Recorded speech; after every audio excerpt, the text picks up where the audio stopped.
Welcome to your source for research, innovation, news, insights, and commentary. This is your Research Business Daily Report, where we're sponsored today and this week by Decision Analyst, delivering a synergistic blend of primary research, analytic consulting, and modeling, plus an exciting new multi-language verbatim coding service. They called it Nuance, and we'll talk about it some more later. Are you interested in presenting to respondents in actual 3D? Well, you probably haven't given that much thought, but I'm talking about providing elements that respondents can physically touch, feel, and interact with from a remote location. How about presenting that way to senior management? Ben Grubb, Deputy Technology Editor for smh.com/au, reports that researchers at MIT's Tangible Media Group have formed something called inFORM. It's a device that can physically render digital 3D content. inFORM's creators, PhD students Sean Falmer and Daniel Leithinger, plus Professor Hiroshi Ishii, say its possibilities include 3D modeling and bar charts, among other things. The research trio called their invention, quote, a dynamic shape display, end of quote. Falmer described inFORM and said it was built as a research platform to help researchers explore the future of interacting with shape-changing interfaces. Traditionally, he said, that sort of assumes a very static interaction, but inFORM can change its physical form very quickly, he said. Now, I had trouble visualizing what inFORM is really all about until I saw some pictures and read that the system enables physical collaboration between people in different locations. In other words, a 3D model on a table at a central location can be physically touched and interacted with by individuals in other unaffiliated and remote locations. inFORM also enables exploration of geospatial information like maps and GIS data. You should Google "Researchers Unveil Shape-Changing Technology That Could Change Computer Interaction Forever" and get all these incredible details. Next, back on October 14th, we turned RBDR over to Mark Smith, one of three co-creators of something called NodeXL. It graphically portrays social media participants as they make their posts, allowing brands to see those individuals that are most important to them and to follow them and to track them. You can see the hubs and the bridges that carry important messages and commentary back and forth that truly matter. One of its earliest research advocates is MVL Solutions' Michael Lieberman, and he was kind enough to put together a brief video explanation of how NodeXL seems to him could be put to good researcher use. Thanks, Bob. I have some slides to share with you that illustrate social network analysis. Now, this is an example of a Twitter NodeXL social network graph. What these graphs accomplish is that instead of using listening tools, these Twitter maps organize and visualize content in a way that makes them very easy to interpret. We can see who is talking about the brand. We can tell who are the major influencers or connectors and what they are saying. A connector is someone whose tweets are heard by a large number of people, oftentimes in other clusters.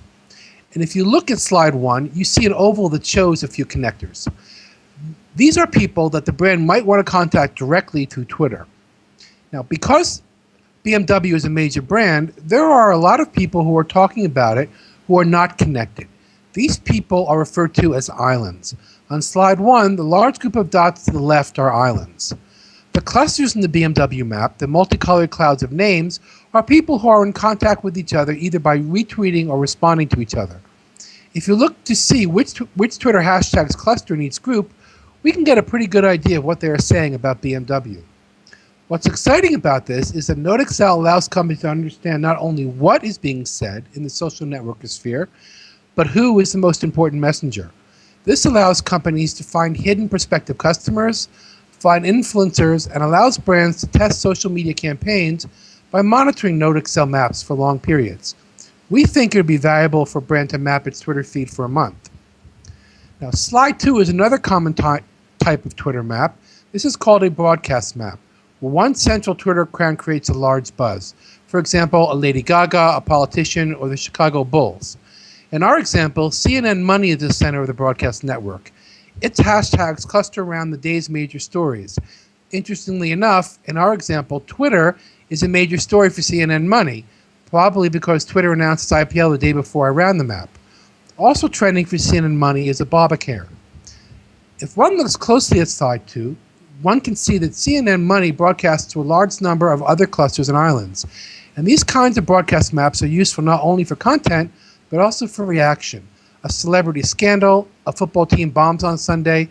What are the responses by its fans? In addition to Twitter, NodeXL analyzes email networks, hyperlinks, Flickr, and Facebook. Slide 3 is an example of a Facebook cluster map. Now, unlike Twitter, Facebook networks are not publicly available. One has to have the password of the Facebook account. Therefore, as an example, I use my own Facebook network. Now, I don't use Facebook for business, so my account is more about life clusters.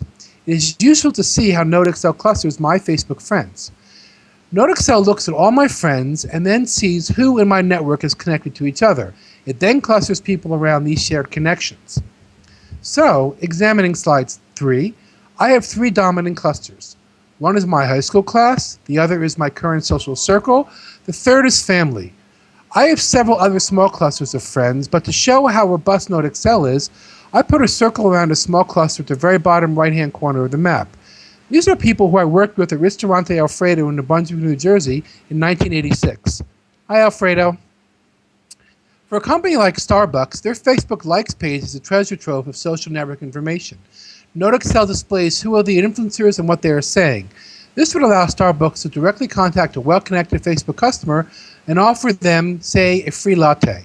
Or conversely, we'll cluster those people who are saying negative things about Starbucks and allow the company to reach out to fix the situation. Finally, slide 4. Now, I've included this slide to demonstrate that NodeXL is a great graphics program for marketing research data. As I mentioned in our interview, NodeXL is an Excel backend open source software. So with a bit of data processing, we can fit a lot of data into NodeXL. Slide 4 is a visualization of a 2-step cluster analysis. The graphic uses different sizes, shapes, colors, and even thickness of connecting lines to tell the story of the segmentation. At the bottom of the slide, I have put bullet points as if I were presenting to the C-suite. The bullet points underline the key position the client brand is in, where it wants to go, and perhaps media strategy to get there. Many marketing research outputs can be displayed in NodeXL. For example, a data mining graph, structural equations models, regression, or latent class analysis. Well, my time is up. Thanks for your attention. That's your Research Business Daily Report, sponsored by Decision Analyst, delivering a synergistic blend of primary research, analytic consulting, and modeling.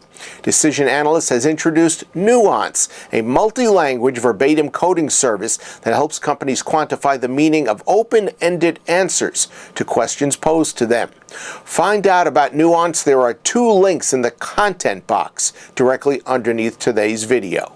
In the meantime, have a great research day, and we look forward to seeing you back with us tomorrow.